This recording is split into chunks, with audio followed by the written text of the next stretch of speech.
मुख्यमंत्र्यांचं स्वागत करण्यासाठी आपण पाहू शकतो की माजी मंत्री दीपक केसरकर व तसेच राहुल शेवाळे हे देखील या ठिकाणी सध्या उपस्थित झालेले आहे व काही वेळातच आपण पाहतोय की ते आपल्या निवासस्थानी ठाण्याच्या जाणार आहेत। त्यानंतर ते वर्षा निवासस्थानी देखील जाणार आहेत व तसेच महायुतीच्या काही घटक पक्षाची बैठक देखील बोलवण्याची शक्यता असं म्हटलं जात आहे। मात्र 2 दिवसानंतर मुख्यमंत्री पुन्हा एकदा आपण पाहतोय की ठाणे या ठिकाणी आलेले आहे व काही वेळातच ठाण्यातून ते आपल्या जे ठाण्याचं त्यांचं लुईसवाडी जे घर आहे त्या ठिकाणी ते जाणार आहेत व त्यांच्या स्वागतासाठी दीपक केसरकर असतील व विविध मंत्री आता येण्यास सुरुवात झालेली आहे। कॅमेरा पर्सन हरी नेगीसह मी रवी खरात, TV9 मराठी, ठाणे।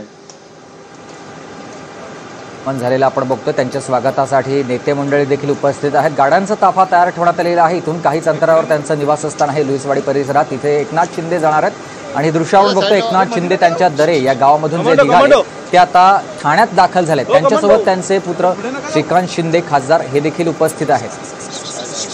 एकनाथ शिंदे महाराष्ट्राचे काळजीवाहू मुख्यमंत्री हे त्यांच्या मूळ गावी दरे या गावी होते आणि तिथून ते आता ठाण्यात दाखल झालेले आहेत। यावेळेला त्यांचं स्वागत करण्यासाठी नेते मंडळी देखील उपस्थित आहेत। गाड्यांचा ताफा तयार आहे। इथूनच ते त्यांच्या निवासस्थानी जाणार आहेत। काही अंतरावरच लुईसवाडी या ठिकाणी एकनाथ शिंदे यांचं निवासस्थान आहे। गेल्या 2 दिवसांपासून ते दरे गावी होते।